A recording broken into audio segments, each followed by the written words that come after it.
끌어당김의 법칙은 단순한 환상이 아니었다. 같은 주파수의 사람과 상황이 내 삶에 실제로 끌려왔다.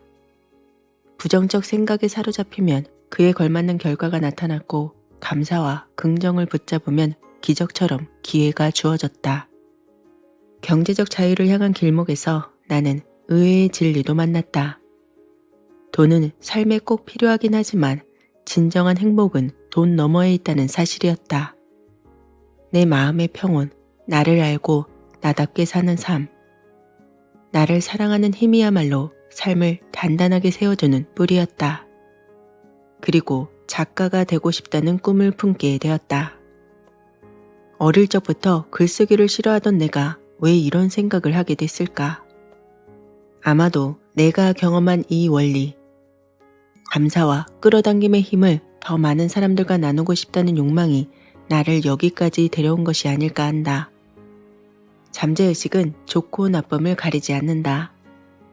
우리가 품은 생각은 고스란히 현실을 불러온다. 그렇기에 삶을 창조하는 힘은 결국 내 안에 있다. 부정적인 감정이 올라올 때면 피하지 않고 바라본다. 다시 긍정으로 전환하면서 매일을 살아가면 그만이다. 내 일상은 감사와 끌어당김이 함께하는 실험장이 되었다. 그리고 나는 그 실험의 증거이자 산 증인이다.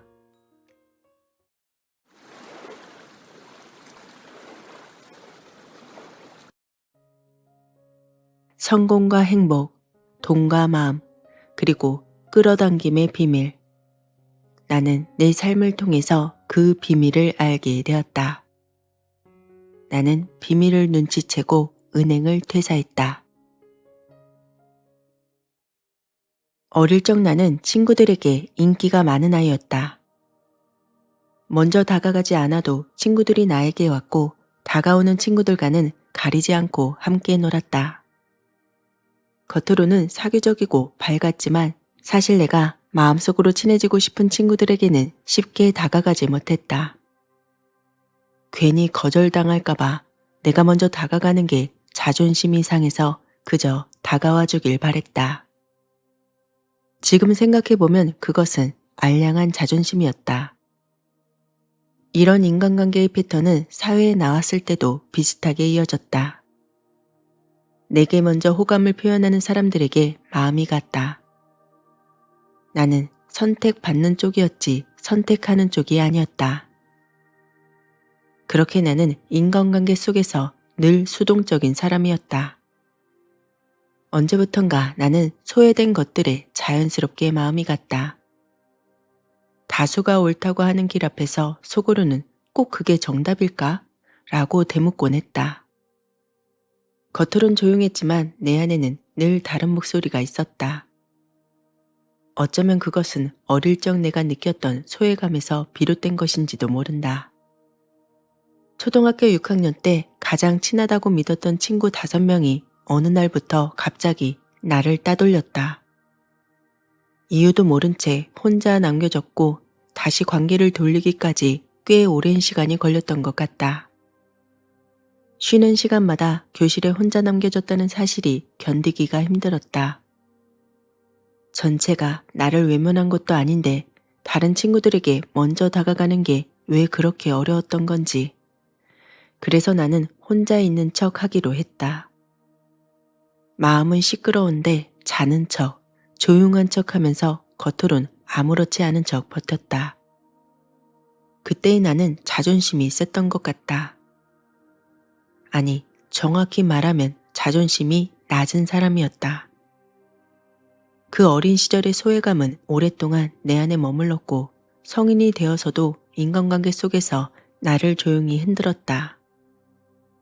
회사에서 상처받을 때나 인정받지 못한다고 느낄 때마다 나는 그 초등학교 교실의 한가운데로 되돌아갔다. 30 중반이 넘어서야 비로소 내 안에 있던 그 결핍을 마주하게 되었다. 내면의 치유를 시작했고 나를 소외시켰던 과거의 감정과 정면으로 마주 앉았다. 그리고 상처받았던 그 아이를 지금이라도 잘 보듬어줘야겠다고 다짐했다. 그때의 아픔이 있었기에 나는 지금 소외된 사람들과 소외된 주제들에 귀를 기울일 수 있게 된 것이다. 누군가의 아픔을 있는 그대로 바라보고 다수의 의견에 묻혀 있지 않고 다른 관점을 존중하게 된 것도 그 경험 덕분이다. 개발에 밀려서 사라지는 환경 문제나 세상의 중심에서 비켜난 사람들의 이야기에 마음이 가는 이유도 어쩌면 그때 느꼈던 외로움이 남아있기 때문일 것이다. 이제는 안다. 결핍은 부끄러운 것이 아니라 나를 깊게 만드는 힘이라는 것을 말이다. 누구에게나 아픔이 있고 크고 작은 결핍이 있다. 그런데 그 결핍이 나를 더 인간답게 만들었고 세상을 더 따뜻한 눈으로 보게 했다. 소위 뛰어난 성취를 이룬 사람들 중에는 어린 시절 깊은 상실이나 결핍을 경험한 이들이 적지 않다. 어린 나이에 부모를 잃거나 가난과 외로움 속에서 자라난 사람들이 훗날 각자의 분야에서 탁월한 성취를 이루는 경우가 많다. 이것은 결핍이 반드시 약점이 아니라는 것을 보여준다. 결핍은 때로 우리를 단단하게 만들고 더 깊은 성찰과 공감의 능력을 길러주는 토양이 되기도 한다. 그래서 나는 결핍을 두려워하지 말자고 하고 싶다. 결핍이 있다는 건 단지 무언가 부족하다는 뜻이 아니다. 누군가의 마음을 더 섬세하게 이해할 수 있다는 신호이다. 그 깨달음이 내 삶을 그리고 내가 마주하는 세상을 조금 더 따뜻하게 만들었다. 나는 늘 머릿속이 복잡하고 생각이 끊임없이 이어지는 사람이었다. 하나의 생각에 집중하려 하면 또 다른 생각이 이어지고 주변의 소리, 사람들의 표정, 공기의 미세한 흐름까지도 다 느껴졌다. 은행에서 일할 때는 이런 특성이 오히려 버거움으로 다가왔다. 실수를 줄이기 위해서 남들보다 몇 배로 세세하게 점검했고 회의가 끝난 뒤에도 혹시 놓친 것이 있진 않을까 걱정하면서 몇 번이고 확인했다. 그만큼 에너지를 많이 쏟았고 그 때문에 자주 지쳤다. 예전에 나는 그런 나 자신을 이해하지 못했다. 왜 나는 남들처럼 한 번에 척척 해내지 못할까? 왜 나는 이렇게 생각이 많고 복잡하면서 산만할까? 이렇게 자책하면서 그것을 내 단점이라고만 여겼다. 하지만 지금은 다르게 본다. 그 복잡한 나 덕분에 나는 누구보다 섬세하게 세상을 느낀다. 미묘한 감정, 말 뒤에 숨은 진심, 사소한 변화 속에 의미를 포착하는 감수성은 그때부터 길러진 내 안의 능력이었다. 남들보다 느리지만 더 깊게 느끼는 사람, 그것이 바로 나였다. 이제는 그 결핍을 숨기지 않는다. 그건 나의 결함이 아니라 나만의 색깔이고 리듬이다. 여전히 집중이 흐트러지고 생각이 너무 많아서 나 자신을 다독여야 할 때도 많다. 그래도 괜찮다. 나는 이제 그런 나를 있는 그대로 받아들인다. 오히려 그런 나이기 때문에 세상을 더 다층적으로 바라보고 사람의 마음을 더 깊이 이해할 수 있다. 혹시 나처럼 자신의 결핍 때문에 힘들어하고 있는 사람이 있다면 그 결핍을 부정하거나 감추지 않았으면 좋겠다. 그것은 당신이 부족해서가 아니라 세상을 더 풍부하게 느낄 수 있는 감각을 타고났다는 증거일지도 모른다. 결핍은 때로 우리를 괴롭히지만 그 안에는 성장의 씨앗이 숨어 있다. 나의 결핍이 나를 더 깊고 단단하게 만들었듯이 여러분의 결핍도 언젠가 여러분만의 빛으로 피어날 것이다. 사람은 생각대로 된다. 얼 나이팅게일의 책 제목이자 그의 핵심 메시지다. 사람은 생각하는 대로 된다. 비슷한 말을 수도 없이 들었지만 그의 책을 읽으면서 내 삶을 돌아보니 이 말은 결코 과장이 아니었다. 나는 지나온 과정을 되짚으면서 결국 내가 품은 생각대로 살아왔음을 확인했다. 지방의 작은 도시에서 자란 나는 어린 시절부터 늘 서울을 동경했다. 그 마음의 씨앗은 아마도 TV 속 드라마에서 심어졌을 것이다. 반짝이는 불빛 아래 하이힐을 신고 또각또각 걷던 여주인공, 높은 빌딩으로 당당히 들어가던 커리어 우먼의 모습은 어린 내 눈에 너무나 선명하게 각인되었다. 나도 저런 사람이 되고 싶다. 무엇을 하고 싶은지는 몰랐지만 서울에서 공부하고 일하면서 내 삶을 펼치고 싶다는 막연한 꿈 하나로 힘든 수험생 시절을 버텼다. 그 무렵 대학 생활을 배경으로 한 시트콤이 큰 인기를 끌었다. 공부도 아르바이트도 인간관계도 야무지게 해내던 여대생 캐릭터를 보며 나도 대학에 가면 저런 사람이 되어야겠다고 다짐했다. 시간이 흘러서 마침내 서울에서 대학 생활을 하게 되었다. 서울역에 도착해서 난생 처음으로 높은 빌딩을 마주하던 순간의 설렘은 지금도 생생하다.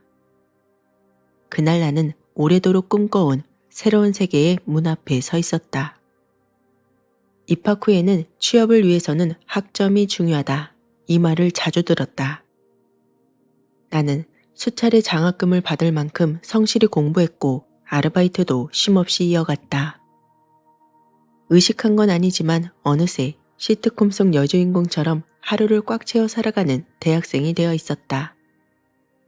닭갈비집, 도넛가게, 빵집, 횟집, 사무직, 교내 자판기 관리까지 손이 닿는 일마다 최선을 다했다. 그 중에서도 대학교 앞 도넛가게에서 일하던 시절이 가장 기억에 남는다. 일과가 끝나고 남은 도넛을 받아들고 집으로 가던 길. 출출한 밤에 먹던 그 달콤한 맛은 가난했지만 행복했던 20대의 상징처럼 기억 속에 남아있다. 나는 정말로 내가 그렸던 생활력 강한 대학생의 모습으로 현실을 살아내고 있었다. 그러던 어느 날 평범했던 한 선배가 은행원이 되어서 학교에 나타났다. 은행 취업은 그때나 지금이나 바늘구멍 같던 시절이기에 그 선배가 더욱 특별해 보였다. 조용하고 두드러지지 않던 사람인데 어느새 메이저 은행에 취업해 있었다. 나도 할 수 있지 않을까? 막연하던 취업이 그 순간 가능성으로 다가왔다. 며칠 후 나는 학교 근처에 있던 선배가 입사한 은행 안으로 들어갔다. 그 은행 통장 하나 없던 나에겐 낯설고 두려운 공간이었다. 창구에 앉아서 당당히 일하는 은행원들을 바라보며 유니폼도 이쁘고 월급도 안정적이고 정말 멋지다. 이런 생각만 했다. 결국 조용히 은행을 나왔지만 그 장면은 오래도록 내 마음에 남았다. 아버지의 취업 압박과 선배의 취업 소식에 마음이 뒤숭숭한 시기에 마침 은행에서 계약직을 모집한다는 소식을 들었다. 나는 주저없이 지원했다. 일반 회사 취업을 목표로 준비하지 않아서 정규직은 감히 엄두도 못 냈지만 속으로 이렇게 다짐했다. 비록 비정규직으로 시작해도 언젠가는 정규직으로 전환될 거야. 승무원 준비 이후 처음으로 자소서를 정성껏 쓰고 면접을 준비했다. 첫 회사 면접이었지만 감사하게도 합격했다. 그때부터 나의 목표는 하나였다. 이곳에서 반드시 인정받고 정규직으로 남겠다. 그래서 낯선 업무도 마다하지 않았다. 고객 응대부터 발로 뛰는 영업, 야근과 자격증 공부까지 내가 할 수 있는 건 뭐든 했다. 매일 아침 출근길 나는 스스로에게 다짐하곤 했다. 오늘도 잘 버티자. 언젠가 이 시간이 내 인생의 밑거름이 될 거야. 그 다짐대로 나는 결국 정규직 전환에 성공했다. 돌아보면 은행 입사, 정규직 전환, 내 집 마련, VIP 팀장까지 20대인 나로선 감히 상상도 못했던 일들이었다. 하지만 그 모든 시작은 거창한 목표에서 비롯된 게 아니었다. 서울에서 공부하고 싶다. 내 힘으로 집을 마련하고 싶다. 이러한 단순한 바람 하나에서 출발했고 그 작은 생각들이 마음속에서 차츰 그림이 되어서 현실로 된 것이다. 라이트 형제가 비행기를, 벨이 전화를, 에디슨이 전기를 발명할 수 있었던 것도 모두 처음의 생각에서 출발했다. 세상을 바꾸는 거대한 발명이 아니더라도 우리는 스스로의 삶을 바꿀 수 있다. 좋아하는 일에 몰두하고 자신을 믿으며 매일 조금씩 전진한다면 그 결과는 반드시 찾아온다. 여러분에게도 분명 생각이 현실이 되었던 순간이 있을 것이다. 혹시 지금 떠오르지 않더라도 괜찮다. 이제부터 만들어가면 된다. 내가 보낸 파동이 현실을 만든다. 처음 이 말을 접한 건 대학 시절 전 세계적으로 회자된 시크릿을 통해서였다. 20대 초반의 나는 막연하지만 간절하게 승무원을 꿈꿨다. 책 속의 문장들이 현실이 되길 바랬다. 그러나 2번의 항공사 지원에서 모두 1차 탈락했다. 역시 꿈은 아무나 이루는 게 아니야. 그때 나는 믿음을 거두고 부모님의 형편을 핑계로 빠르게 꿈을 접었다. 나와 시크릿의 인연은 그렇게 짧고 조용히 끝나는 듯 했다. 시간이 흘러서 다시 시크릿을 펼쳤을 때 그건 단순한 제독이 아니었다. 필사하고 낭독하고 싶을 만큼 문장들이 마음에 스며들었다. 끌어당김은 허무맹랑한 개념이 아니라 내 경험과 수많은 사람의 체험으로 검증된 세상의 작동 원리임을 느꼈다. 문득 호랑이도 제 말하면 온다. 이런 속담이 떠올랐다. 국어사전에는 이 속담을 그 사람이 없다고 흉보다 보면 공교롭게도 그 사람이 나타난다. 이러한 경우로 풀이한다. 수없이 되풀이된 우연이 축적이 되어서 속담이 되었고 나는 그 배경에 보이지 않는 에너지와 주위의 방향이 작동한다고 본다. 현실에서도 누군가를 떠올리거나 그 사람 이야기를 막 꺼냈는데 마치 내 생각을 들은 듯 연락이 오거나 길에서 마주치는 일이 생겼다. 은행에서 일을 할 때도 그랬다. 오늘 그 고객만은 오지 않았으면 좋겠다. 이렇게 스치듯 생각한 순간 마음을 다잡기도 전에 그 고객이 내점하곤 했다. 해외를 드나들며 큰 업무를 맡기던 한 고객 이야기를 직원과 나누던 그때 그 고객이 문을 열고 들어온 적도 있다. 호랑이도 제 말하면 온다. 이 속담이 내 일상에서는 끌어당김의 법칙으로 작동하고 있었다. 생각이 정말 현실을 바꿀 수 있을까? 이러한 물음은 결국 과학과 맞닿는다. 양자역학은 눈에 보이지 않는 미시 세계를 연구하는 학문인데 이것을 잘 보여주는 대표적 실험이 이중슬릿 실험이다. 전자를 2개의 틈으로 쏘면 관측하지 않을 때는 파동처럼 간선무늬가 나타나고 경로를 측정하면 입자처럼 2줄로 나타난다.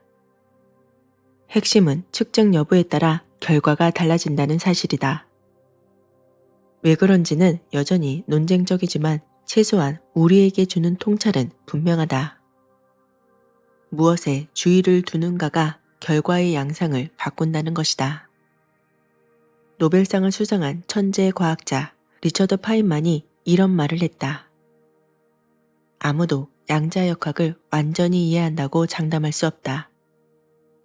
이렇게 말한 이유도 이 세계가 우리의 상식과 다르게 작동하기 때문이다. 물론 미시세계의 현상을 곧장 일상에 1대1로 대입하는 건 무리가 있다. 하지만 주의의 방향이 결과를 바꾼다. 이러한 실마리는 뇌과학에서도 확인된다. 특정 생각을 반복하면 시냅스 회로가 강화되고 망상활성계라는 주의 필터가 그 생각과 관련된 정보만 유난히 잘 잡아낸다고 한다. 한번 마음에 빨간 차를 떠올리면 도로에 빨간 차가 유독 눈에 띄는 것도 원하는 목표에 주파수를 맞출수록 우리는 그와 관련된 기회, 사람, 정보를 더 또렷하게 포착하기 때문이다. 보이지 않는 에너지의 언어로 말하면 진동의 공명이고 뇌의 언어로 말하면 주의의 선택이다. 그래서 내가 내린 결론은 단순하다. 현실을 바꾸고 싶다면 지금 이 순간부터 원하는 삶을 이미 살고 있는 사람처럼 생각하고 느끼고 행동해야 한다는 것이다. 그 감정은 막연한 희망이 아니라 망상 활성계를 깨우는 신호이자 주변 세계와의 공명을 이끌어내는 주파수다. 감사 일기로 그 감정을 매일 기록하고 시각화로 그 장면을 재생하고 작더라도 즉시 행동하자. 마음의 방향, 감정, 행동이 한 줄로 이어질 때 생각은 비로소 현실에 닿는다. 결국 끌어당김은 신비가 아니라 무엇을 오래 보는가, 얼마나 자주 깊게 느끼고 움직이는가. 이 두 가지가 겹치면서 인생이 조용히 궤도를 바꾸는 것이다.